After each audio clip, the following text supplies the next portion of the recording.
Physics online ক্লাসে তোমাদের সবাইকে আবারও স্বাগতম। আমরা পদার্থবিজ্ঞান প্রথম পত্রের গতিবিদ্যা অধ্যায় নিয়ে আলোচনা করছিলাম। আজকে আমরা পড়ন্ত বস্তুর সমীকরণ, সুষম বৃত্তগতি এবং প্রাস সম্পর্কিত কিছু সৃজনশীল সমস্যা নিয়ে আমরা আজকে আলোচনা করব। তো আজকে আমরা ফার্স্ট পড়ন্ত বস্তুর সমীকরণ নিয়ে আলোচনা করব। তোমরা মোটামুটি সবাই পড়ন্ত বস্তুর সমীকরণ নিয়ে নবম দশম শ্রেণীতে জেনে আসছো। তারপর আজকে আমরা আরও একটু আলোচনা করব, বা তোমরা অনেকেই ভুলে গেছো সেই জিনিসটা একটু মনে করে দেওয়ার চেষ্টা করব। তো পড়ন্ত বস্তুর সমীকরণ আলোচনা করার আগে পড়ন্ত বস্তু আসলে কি? পড়ন্ত বস্তু বলতে আমরা বুঝাই যে একটা বস্তুকে যদি একটা নির্দিষ্ট উচ্চতা থেকে ফেলে দেওয়া হয় তাহলে দেখা যায় যে বস্তুটা ভূমির দিকে পড়তে থাকে। এই যে একটা বস্তুকে আমরা একটা নির্দিষ্ট উচ্চতা থেকে ফেলে দিচ্ছি, বস্তুটা যে ভূমির দিকে পড়ছে এই বস্তুটাকে আমরা বলি হচ্ছে কি পড়ন্ত বস্তু। এখন প্রশ্ন হচ্ছে কেন এই বস্তু আসলে ভূমির দিকে পড়ে? এর কারণ হচ্ছে অভিকর্ষ বল বা পৃথিবীর একটা আকর্ষণ বল আছে। এই আকর্ষণ বলের কারণে একটা বস্তুকে যদি আমরা একটা নির্দিষ্ট উচ্চতা থেকে ফেলে দেই তাহলে বস্তুটা নিচের দিকে পড়তে থাকে। এখন আমি যদি একটা দালানের উচ্চতা থেকে একটা ভারী বস্তু এবং একটা হালকা বস্তুকে একই সময় ফেলে দেই তাহলে দেখা যায় যে ভারী বস্তুটি আগে ভূমিতে এসে পড়ে। কিন্তু পরবর্তীতে গ্যালিলিও সর্বপ্রথম এই জিনিসটা, এই তথ্যটা ভুল প্রমাণ করেন। সে আসলে 1589 সালে একটা দালানের একটা হেলানো মিনারের উচ্চতা থেকে একটা ভারী এবং একটা হালকা অর্থাৎ বিভিন্ন ওজনের বস্তুকে সে একই সময় ফেলে দিয়ে দেখান যে মোটামুটি বস্তুগুলো একই সময়ে ভূমিতে এসে পড়ে। এর কারণ হচ্ছে আমরা নর্মালি বাস্তবে কি দেখি, আমরা যদি একটা পাথর এবং একটা কাগজের টুকরাকে যদি একই উচ্চতা থেকে একই সময় ফেলে দেই তাহলে দেখা যায় যে পাথরের টুকরাটি আগে ভূমিতে এসে পড়ে। এর কারণ হচ্ছে কি বাতাসের বাধা, অর্থাৎ যদি কখনো কোনো জায়গায় বাতাসের বাধা না থাকে তাহলে কিন্তু এই পাথরের টুকরা এবং কাগজটা একই সময়ে ভূমিতে এসে পড়ার কথা। তো পরবর্তীতে স্যার আইজ্যাক নিউটন তার গিনিপালকের পরীক্ষার সাহায্যে গ্যালিলিও যে কথাটা বলছিল যে বিভিন্ন ওজনের বস্তুকে বিভিন্ন সময়ে যদি একই উচ্চতা থেকে একই সময়ে যদি একই উচ্চতা থেকে ফেলে দেওয়া হয় তাহলে ওই বস্তুগুলো একই সময়ে ভূমিতে এসে পড়বে। তো স্যার আইজ্যাক নিউটন তার গিনিপালকের সূত্রের সাহায্যে এই গ্যালিলিওর এই তথ্যটাকে সে সত্যতা প্রমাণ করেন এবং পরবর্তীতে তিনি পড়ন্ত বস্তু সম্পর্কিত তিনটা সূত্র দেন এবং যে তিনটা সূত্র নিয়ে আজকে আমরা আসলে আলোচনা করব এবং আমরা সেখান থেকে পড়ন্ত বস্তুর সমীকরণ এবং নিক্ষিপ্ত বস্তুর কিছু সমীকরণ আছে সেই সমীকরণগুলো নিয়ে একটু আলোচনা করব। তো পড়ন্ত বস্তুর সূত্র তিনটি অবশ্যই তোমার স্থির অবস্থান থেকে এবং বিনা বাধায় পড়ন্ত বস্তুর ক্ষেত্রে প্রযোজ্য হবে। যদি সেখানে কোনো বাধা না থাকে তখনই শুধুমাত্র এই সূত্র তিনটি প্রযোজ্য হবে। তো প্রথম সূত্রটা হচ্ছে স্থির অবস্থান থেকে বিনা বাধায় পড়ন্ত সকল বস্তু সমান সময় সমান পথ অতিক্রম করে। আমরা আগেই বলছি যে পড়ন্ত বস্তুর সূত্র দুইটা কন্ডিশন আছে। সেটা হচ্ছে কি একটা স্থির অবস্থা, বস্তুটার আদি বেগ স্থির থাকবে অর্থাৎ স্থির অবস্থান থেকে এবং বিনা বাধায় ক্ষেত্রে এই তিনটা সূত্র প্রযোজ্য হবে। তো প্রথম সূত্র বলছে যে স্থির অবস্থান থেকে বিনা বাধায় পড়ন্ত সকল বস্তু সমান সময়ে সমান পথ অতিক্রম করে। অর্থাৎ একটা নির্দিষ্ট উচ্চতা থেকে যদি একই সময়ে বিভিন্ন ওজনের বা বিভিন্ন ভরের বস্তুকে ছেড়ে দেওয়া হয় তাহলে ওই বস্তুগুলো একই সময়ে ভূমিতে এসে পতিত হবে। এরপরে দ্বিতীয় সূত্রে বলছে পড়ন্ত বস্তুর যে দ্বিতীয় সূত্র বলছে স্থির অবস্থান থেকে বিনা বাধায় পড়ন্ত বস্তু বেগ ওই সময়ের সমানুপাতিক। অর্থাৎ স্থির অবস্থান থেকে বিনা বাধায় পড়ন্ত বস্তুর বেগটা কি হবে? সময়ের সমানুপাতিক, অর্থাৎ v is proportional to t। অর্থাৎ স্থির অবস্থান থেকে বিনা বাধায় পড়ন্ত বস্তুর বেগ কি হবে? তার সময়ের সমানুপাতিক হবে। অর্থাৎ v is proportional to যদি t হয় তাহলে আমরা লিখতে পারি v1 by t1 equal to v2 by t2 equal to আমরা ডট ডট দিয়ে লিখতে পারি হচ্ছে কি ধ্রুবক। তারপর 3 নাম্বার যে তৃতীয় সূত্র বলছে স্থির অবস্থান থেকে বিনা বাধায় পড়ন্ত সকল বস্তু সমান সময়ে স্থির অবস্থা, এটা তো আমরা প্রথম সূত্রে বললাম। 3 নাম্বার যে সূত্রটা সেটা আমরা বলছি যে স্থির অবস্থান থেকে বিনা বাধায় পড়ন্ত বস্তু নির্দিষ্ট সময়ে যে দূরত্ব অতিক্রম করে তা ওই সময়ের বর্গের সমানুপাতিক। নির্দিষ্ট সময়ে যে দূরত্ব অতিক্রম করবে তা কি হবে? ওই সময়ের বর্গের সমানুপাতিক। নির্দিষ্ট সময়ে যদি সে h দূরত্ব অতিক্রম করবে সেটা হবে কি h is proportional to t square. তাহলে দেখো আমরা তিনটা সূত্র যে বললাম, প্রথম সূত্র বললাম কি স্থির অবস্থান থেকে বিনা বাধায় পড়ন্ত সকল বস্তু সমান সময় সমান পথ অতিক্রম করে। দ্বিতীয় সূত্রটা আমরা বলছি স্থির অবস্থান থেকে বিনা বাধায় পড়ন্ত বস্তুর বেগ সময়ের সমানুপাতিক। 3 নম্বর সূত্র আমরা এসে বলছি স্থির অবস্থান থেকে বিনা বাধায় পড়ন্ত বস্তু যে দূরত্ব অতিক্রম করে তা ওই সময়ের বর্গের সমানুপাতিক, অর্থাৎ h is proportional to t square। এখন যদি h is proportional to t square হয় তাহলে আমরা এখান থেকে লিখতে পারি h1 by t1 square equal to h2 by t2 square equal to হচ্ছে কি ধ্রুবক। এই তিনটা হচ্ছে আমাদের পড়ন্ত বস্তুর সূত্র। এই পড়ন্ত বস্তুর সূত্রগুলো আমি আবারও বলছি, এটা স্থির অবস্থান থেকে এবং বিনা বাধার ক্ষেত্রে প্রযোজ্য। তাহলে দেখবা যে আমরা বাস্তবে যেটা দেখি যে একটা ভারী পাথরের টুকরা এবং একটা কাগজের টুকরা যদি একই সাথে ফেলে দেয়, যে পাথরের টুকরাটা আগে এসে পড়ে, এর কারণ হচ্ছে কি সেখানে বাতাসের বাধা থাকে। যদি বাতাসের বাধা না থাকতো তাহলে কাগজের টুকরা এবং পাথরের টুকরা একই সময়ে কিন্তু ভূমিতে এসে পড়তো। তো এইটা সম্পর্কিত স্যার আইজাক নিউটন, আমাদের যে পড়ন্ত বস্তু সম্পর্কিত স্যার আইজাক নিউটন যে আমাদের 3টা সমীকরণ দিয়েছে, এই সমীকরণ 3টা তোমরা মোটামুটি সবাই জানো, তারপর আমি একটু জাস্ট রিকল করে দিলাম। এখান থেকেই তোমাদের কিছু ছোট ছোট অঙ্ক আসে, সেই অঙ্কগুলো একটু তোমরা এখান থেকেই করতে পারবা। তো এখন আমরা এই যে পড়ন্ত বস্তু এবং নিক্ষিপ্ত বস্তুর ক্ষেত্রে নিউটন যে আমাদের যে গতির সমীকরণগুলো ছিল, সেটা পড়ন্ত বস্তু এবং নিক্ষিপ্ত বস্তুর ক্ষেত্রে ওই সমীকরণগুলো কেমন হবে সেটা আমি একটু তোমাদেরকে দেখাচ্ছি।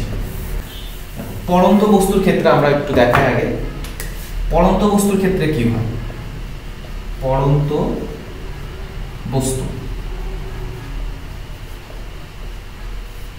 বস্তুর ক্ষেত্রে আমরা বলছি যে একটা বস্তু, মনে করো যে এটা হচ্ছে আমাদের ভূমি, এখানে একটা বিল্ডিং আছে বা একটা দালান, এই দালানটার উচ্চতা আমরা ধরলাম হচ্ছে কি h মিটার, দালানটার উচ্চতা হচ্ছে কি h মিটার।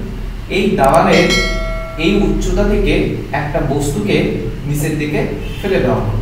বস্তুটা যে আদিবেগে ফেলে দেওয়া হলো, বস্তুটা যে আদিবেগ, সে আদিবেগ হচ্ছে v0। আর এখানে যে দালানটার উচ্চতা, এই দালানটার উচ্চতা হচ্ছে কি h। এখন এই যে বস্তুটাকে এখান থেকে যদি আমি ফেলে দেই তাহলে বস্তুটা কি হবে, মুক্তভাবে নিচের দিকে পড়তে থাকবে। বস্তুটা যখন এই ভূমিতে এসে আঘাত করবে তখন তার যে শেষ বেগ, সেই শেষ বেগ বললাম হচ্ছে আমরা v। আর বস্তুটা যে অভিকর্ষ বলের প্রভাবে নিচের দিকে পড়ছে, দ্যাট মিন্স এখানে যে ত্বরণটা কাজ করে সেই ত্বরণটা হচ্ছে কি অভিকর্ষ ত্বরণ। এবং এই অভিকর্ষ ত্বরণ সম্পর্কে আমরা যখন মহাকর্ষ অভিকর্ষ অধ্যায় করব তখন আমরা আরো ডিটেইলস জানবো। তাহলে দেখো এখানে আমাদের নিউটনের যে প্রথম যে সমীকরণটা ছিল v = v0 + at, আমরা সেই ক্ষেত্রে আমরা পড়ন্ত বস্তুর ক্ষেত্রে সেই সমীকরণটা লিখতে পারি v = v0 + gt। কারণ কি, যখন বস্তুটা মুক্ত অভিকর্ষ বলের প্রভাবে মুক্তভাবে পড়ে তখন তার ত্বরণ এই কোণ হচ্ছে কি g। তাহলে আমাদের নিউটনের গতির সমীকরণে যেখানে যেখানে আমাদের ত্বরণ a ছিল সেই সব জায়গাগুলোতে আমরা এখন g লিখব।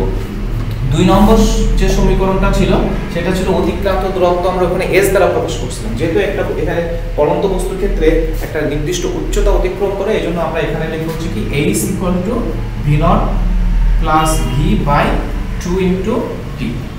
3 নম্বর যে সমীকরণ, সেই সমীকরণটা হবে h = v0t + ½ gt²।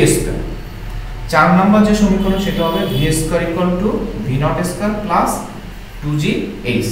অর্থাৎ তোমাদের যদি নিউটনের যে গতির যে সমীকরণগুলো ছিল সেই সমীকরণগুলো যদি মনে থাকে তাহলে আমরা জাস্ট পড়ন্ত বস্তুর ক্ষেত্রে আমরা a ত্বরণ a এর জায়গায় এখন লিখব হচ্ছে কি অভিকর্ষ ত্বরণ, এবং সেই অভিকর্ষ ত্বরণ যে g, এই g এর মান কিন্তু তোমরা জানো 9.8 m/s²।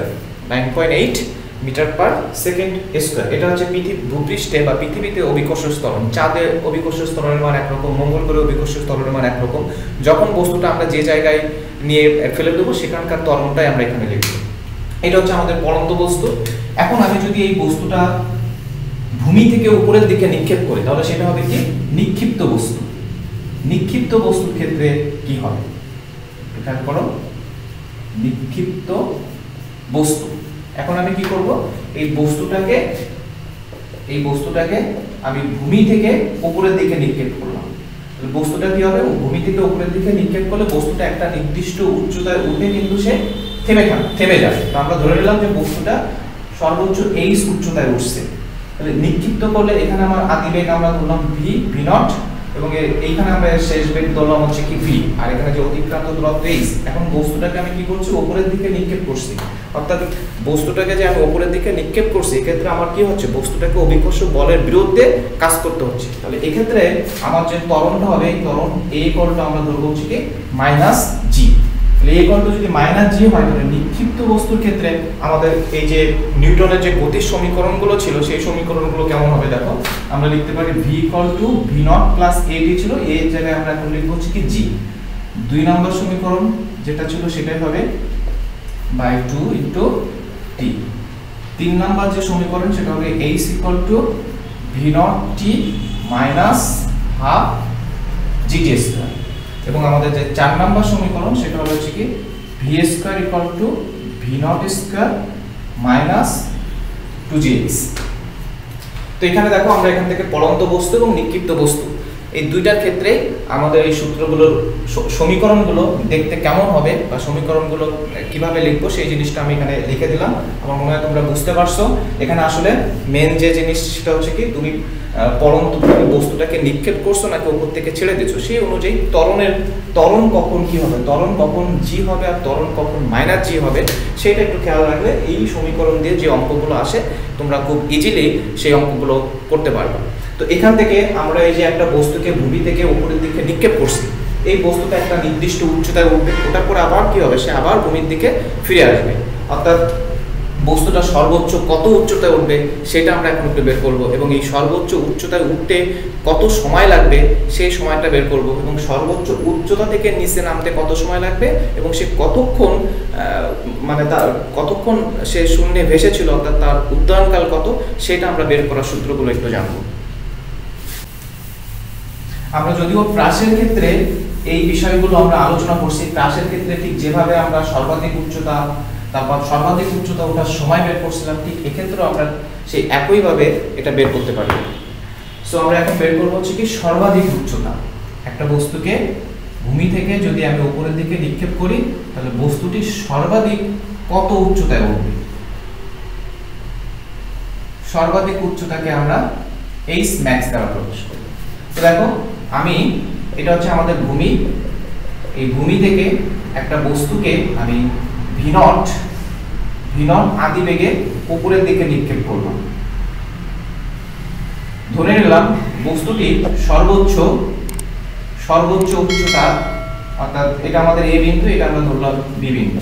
আমি এ বিন্দু থেকে একটা বস্তুকে ভি নট আদি বেগে উপরের দিকে নিক্ষেপ করছি। তাহলে বস্তুটা যতই উপরের দিকে উঠতে থাকবে তার বেগ আস্তে আস্তে কমতে থাকবে, এবং একটা সময় যে তার শেষ বেগটা কিন্তু শূন্য হয়ে যাবে। যখন তার শেষ বেগ শূন্য হয়ে যাবে তখন কি করবে, সেখান থেকে বস্তুটা আবার সে নিচের দিকে ব্যাক করবে। আমরা ধরে নিলাম বস্তুটা যখন বি বিন্দুতে ওঠে তখন তার শেষ বেগ শূন্য হয়ে যায়। তাহলে এ থেকে বি পর্যন্ত যে উচ্চতা, এই উচ্চতাটাই কিন্তু তার সর্বাধিক উচ্চতা। তো আমরা এই সর্বাধিক উচ্চতার ক্ষেত্রে দেখলাম যে সর্বাধিক উচ্চতার ক্ষেত্রে বেগ, শেষ বেগ তার কি হবে, শূন্য হবে। এখন আমরা যে নিক্ষিপ্ত বস্তু যে সমীকরণগুলো একটু আগে আমরা দেখছিলাম, সেখানে আমাদের একটা সমীকরণ ছিল, 4 নম্বর যে সমীকরণটা ছিল সেই সমীকরণটা ছিল V square equal to v not square minus 2gx। এখান থেকে আমরা জানলাম যে যখন h equal to h max হবে, অর্থাৎ উচ্চতা যখন সর্বাধিক উচ্চতা হবে তখন আমাদের বস্তুটির শেষ বেগ কি হবে, শূন্য হবে। তখন শেষ বেগ হবে হচ্ছে কি শূন্য। এই সমীকরণে যদি আমরা বসাই 0 square equal to v not square minus 2g h maximum, তাহলে এখান থেকে দেখো h maximum equal to v not square by 2g। তাহলে একটা বস্তুকে যদি ভূমি থেকে একটা নির্দিষ্ট বেগে উপরের দিকে নিক্ষেপ করা হয়, তাহলে ওই বস্তুটি সর্বাধিক কত উচ্চতায় উঠবে সেটা আমরা এই সূত্রটা দিয়ে বের করতে পারি। নিক্ষিপ্ত বস্তুর ক্ষেত্রে বস্তুটির সর্বাধিক উচ্চতা নির্ণয়ের ফর্মুলা হচ্ছে কি h max v naught square by 2g। অর্থাৎ একটা বস্তুকে তুমি শুধুমাত্র কত বেগে নিক্ষেপ করছো সেটা যদি জানো, তাহলে ওই বস্তুটা সর্বাধিক কত উচ্চতায় উঠবে তুমি সেটা বের করতে পারবা। এখান থেকে দেখা যাচ্ছে যে আমরা এখান থেকে লিখতে পারি যে এই সর্বাধিক উচ্চতা h max is proportional to v square। v যেহেতু আমাদের অভিকর্ষজ ত্বরণ জি ধ্রুবক, তাহলে আমরা এখান থেকে লিখতে পারি h max is proportional to v naught square। h max is proportional to v naught square মানে আমরা বলতে পারি যে সর্বাধিক উচ্চতার ক্ষেত্রে সর্বাধিক উচ্চতা বস্তুটির আদি বেগের বর্গের সমানুপাতিক। সর্বাধিক উচ্চতা কি হবে? বস্তুটির আদি বেগের বর্গের সমানুপাতিক। এটা হচ্ছে আমাদের সর্বাধিক উচ্চতা।